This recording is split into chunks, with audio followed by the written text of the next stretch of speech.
కాకతీయులు అంటే కేవలం ఒక ప్రాంతానికో తెలంగాణ సరిహద్దులకు పరిమితమైన రాజులు కారు.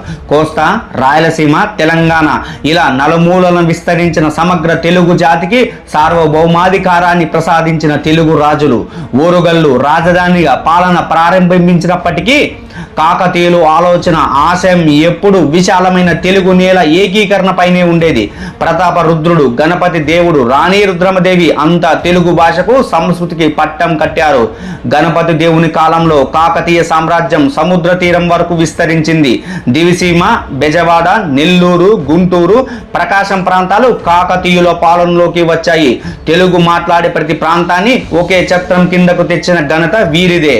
రాయలసీమలోని త్రిపురాంతకం, కడప, కర్నూలు ప్రాంతాలు కాకతీయుల ఆధ్యాత్మిక పరిపాలన కేంద్రాలుగా విలాసిల్లాయి. త్రిపురాంతకం ఆలయంలో లభించిన శాసనాలే దీనికి సజీవ సాక్ష్యాలు. వ్యవసాయమే జీవనాధారమైన తెలుగు నేలపై కాకతీయులు తెచ్చిన జల విప్లవం అద్భుతం. తెలంగాణలో రామప్ప, పాకాల, లక్నవరం వంటి మహత్తర తట్టకాలను నిర్మించారు.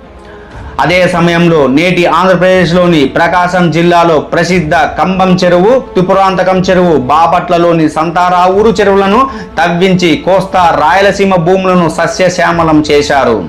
శ్రీశైలం, ద్రాక్షారామం, కాళేశ్వరం ఈ మూడు లింగాల మధ్య ఉన్న ప్రాంతాన్ని త్రిలింగ దేశంగా, ఇక్కడి భాషను తెలుగుగా కాకతీయుల కాలంలోని అధికారికంగా గుర్తించి ప్రచారం చేశారు. మన భాషకు తెలుగు అనే గుర్తింపును పటిష్టం చేసింది కాకతీయులే. రాణి రుద్రమదేవి కేవలం ఓరుగల్లికే పరిమితం కాలేదు.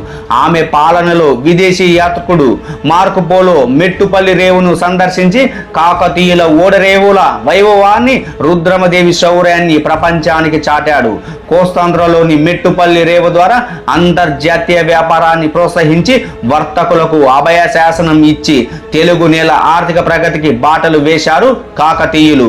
కాబట్టి కాకతీయులు ఒక ప్రాంతానికి చెందిన వారు కారు, జాతిని ఏకం చేసిన ధీరులు, తెలుగు సంస్కృతిని నిలబెట్టిన విశ్వనాయకులు. కాకతీయుల చరిత్ర ప్రతి తెలుగువాడు గర్వించదగిన అమర చరిత్ర. జై హింద్, జై భారత్.